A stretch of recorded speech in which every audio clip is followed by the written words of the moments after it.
Any tour of Fort Vancouver, for my money, has to begin here at Officers Row. As you can see, it is so gorgeous, especially on a fall day. Temple? Hi. Rod Hill, you're my tour guide today. Yes, welcome. And this is the Marshall House. This is the Marshall House.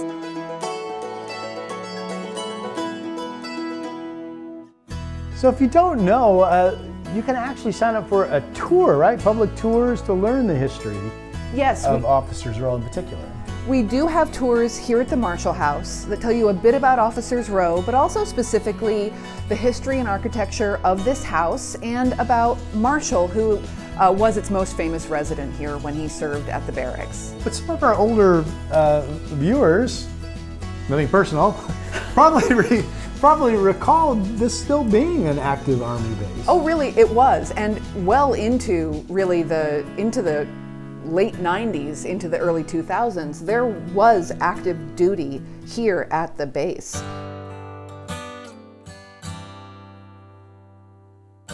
So on this Veterans Day, we're celebrating the historic Army base, which you can make the connection is here because of historic Fort Vancouver, which is where I'm walking into right now. One of the better known tourist sites, I think you can say, in all of Clark County. And joining me is National Park Service Park Ranger Aaron Ochoa. Thanks for joining us. This is actually an exact replica to one of the forts that stood on this land. It's a reproduction. And, you know, exact replica is actually a great reason why the National Park Service is here. We have learned more and more information through excavations, through historical studies, and throughout that, the fort changes with it. When they originally started the palisade wall, the first thing you would have came to experience was just the north wall.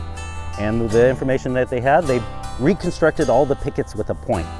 And as they continued to excavate and find out more information, we learned that the palisade actually just had a 45-degree cut at the top. This is a reproduction, but one that continues to change as we learn more about it. Here's the Clark County Veterans War Memorial, and tell us about the names on the memorial. So what you're looking at, where we are right now, is the Clark County War Memorial. This is a stark reminder of the importance of this site. What surrounds us right now is the Vancouver Barracks. These buildings are historic in nature, but there's no deeper meaning than that, than the connection with the people that once served here, but also those who lost their life during their time of service. This war memorial captures the names of the service members that are no longer with us, that unfortunately gave the greatest sacrifice during their time in service. You're still active reservist, is that correct? I am. I'm fortunate to be a member of the Washington Army National Guard, part of 1st of the 168 General Support Aviation Battalion. Let me salute your service with my hand over my heart and say thank you. Very welcome. Thank you for your support. So the park ranger there, Aaron Ochoa, by the way, he's a local boy. He grew up in Vancouver, grew up watching KGW TV, so that's kind of cool. And then we're walking by the barracks that have now, they're not completely restored, but some of the buildings are, and they're beautiful in their own right. And he's sharing that he had stayed in one of them during his reservist duty. And I'm like, so you're military? I'm like, what a perfect guide on this Veterans Day. So he was such a wealth of information. And if you've never been to Fort Vancouver and Officers Row and Pearson Airfield is there as well, a lot to see.